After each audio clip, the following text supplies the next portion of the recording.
Bueno, en principio no sabemos si vamos a participar. Nosotros abrimos el proceso en el cual dejamos claramente planteado que la premisa fundamental, básica, por la que puede transitar este proceso de mediación debe ser lo que ha manifestado la Organización de Estados Americanos y la Organización de Naciones Unidas a través de sendas resoluciones, que es la restitución inmediata del presidente constitucional José Manuel Zelaya Rosales sin condiciones, de manera segura, y además la reconstitución del orden constitucional en el país.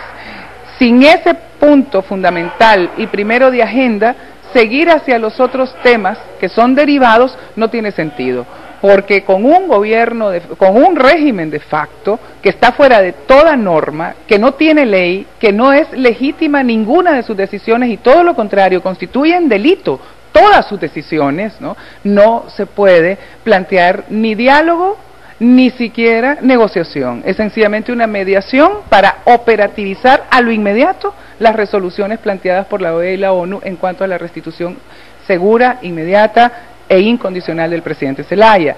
En cuanto a este relanzamiento, digamos así, de una nueva etapa de esta mediación, obviamente quienes componen el equipo que ha nombrado el presidente siguen siendo el ex canciller y ministro asesor Milton Jiménez Puerto, la diputada ante el Congreso Nacional Silvia Ayala y además el compañero Francisco de las organizaciones de étnicas negras, que ha compuesto desde el principio Francisco Zúñiga esta delegación.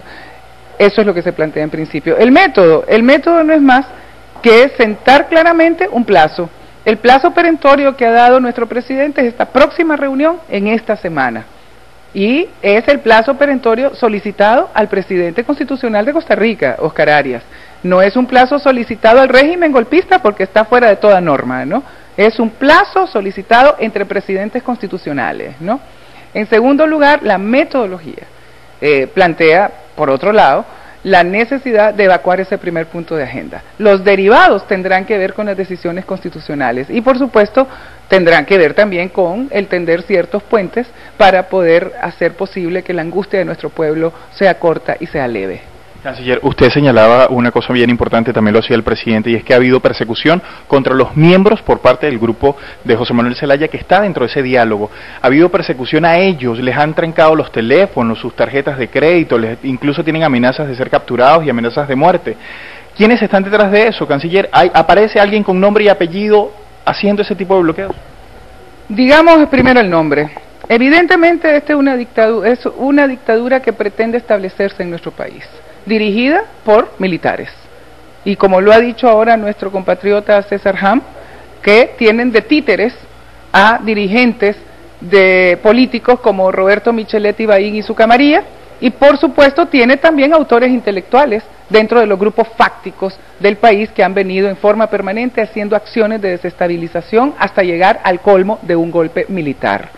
En ello quiero decirle que hay tres cosas, yo quiero señalar tres cosas. Es cierto, es importante señalar que los miembros de la comisión que se ha nombrado para el proceso de mediación, desde el mismo momento que se han incorporado, han sido sujetos de represión, de amenazas de muerte, de amenazas sobre sus familias, de congelamiento de cuentas bancarias para inutilizar sus movimientos, de bloqueo telefónico incluso que se establecía con los cancilleres y con el canciller de Costa Rica para bloquear la comunicación. Pero tenemos que señalar algo más. Se ha expulsado también a miembros de la prensa independiente y la prensa internacional que han estado reflejando con transparencia y en forma directa los acontecimientos de nuestro país, lo que supone una amenaza hacia una nueva etapa de represión en la cual ya se está llevando a cabo procesos de represión selectiva contra dirigentes y líderes pretendiendo aislar a nuestro pueblo y su capacidad de movilización. En el pasado ocurrió exactamente lo mismo. Primero, un estado de sitio y un toque de queda. Después, la suspensión del estado de sitio y del toque de queda para emprender una persecución selectiva. Y después de agotado este procedimiento de persecución selectiva, los procesos de desaparición física, aprisionamientos y asesinatos.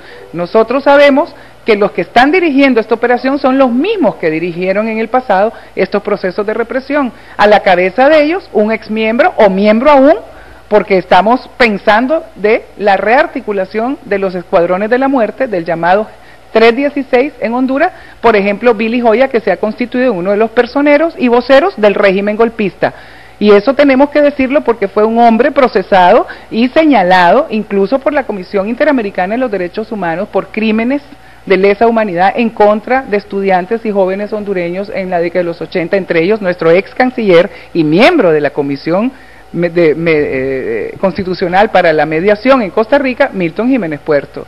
En ese sentido, debemos decirlo, el hecho de que la prensa esté siendo aislada para crear un aislamiento mediático en nuestro país ha conllevado ya a un proceso de persecución y captura selectiva que procederá si dejamos en la comunidad internacional y en nuestro país que sucedan más eventos de fortalecimiento de este grupo, esta camarilla golpista, entonces el paso siguiente es la desaparición física y el asesinato. Eso debo decirlo porque tenemos que estar conscientes de lo que está pasando en Honduras. No es simple y sencillamente un golpe de Estado a través del cual se establece un nuevo gobierno.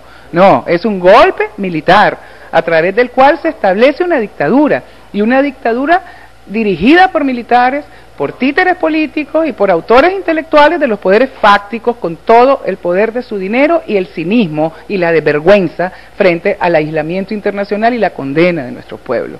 En tercer lugar, debemos señalar que hasta ahora, en este momento, nosotros estamos haciendo este ultimátum en la esperanza de que la mediación y el mediador, con su buena fe, no cometa más errores, porque lo hemos dicho y lo reiteramos, los errores, es cierto, no borran la buena fe, y la buena fe tampoco excluye los errores.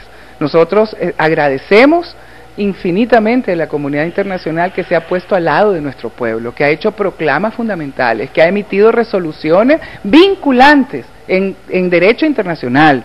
También agradecemos a los pueblos y a los países amigos que no solamente han colaborado en las manifestaciones, sino que también materialmente están reconociendo a nuestro presidente como único representante legítimo del pueblo hondureño, especialmente a nuestros pueblos y países hermanos del ALBA, quienes en todo momento nos han abrazado con su cobija de calor humana, de calor en los propósitos comunes por la democracia. También agradecemos las instancias para aminorar el sufrimiento de nuestro pueblo, y en eso debemos incluir la parte progresista, esa facción progresista que de repente tiene intenciones verdaderamente democráticas en el gobierno del presidente Obama. Sabemos que ellos tienen serias contradicciones dentro de su país y que hay una parte de la derecha sumamente agresiva que está presionando para que se consolide el golpe militar en Honduras. Pero también debemos reconocer que hay una parte en ese país que aboga por la democracia. Es por ello que yo debo decirlo, y debo decirlo claramente a todos nuestros pueblos hermanos. Estamos solicitando respetuosamente, instando en el nombre del pueblo hondureño, exigiendo en nombre de la democracia, que de la proclama pasemos a la acción.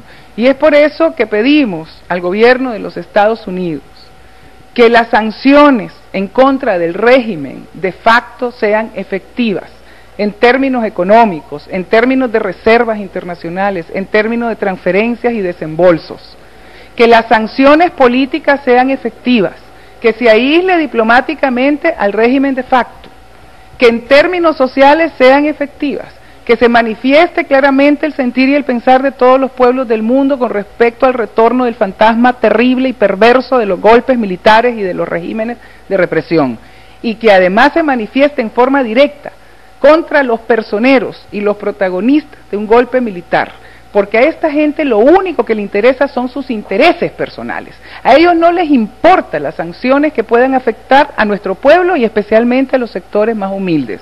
A ellos lo único que les importa son sus intereses personales, por lo tanto que el gobierno de los Estados Unidos proceda a suspender visados, a restringir su movilización internacional y además a bloquear sus cuentas personales, entre las cuales se cuentan jugosas sumas que han robado a nuestro pueblo.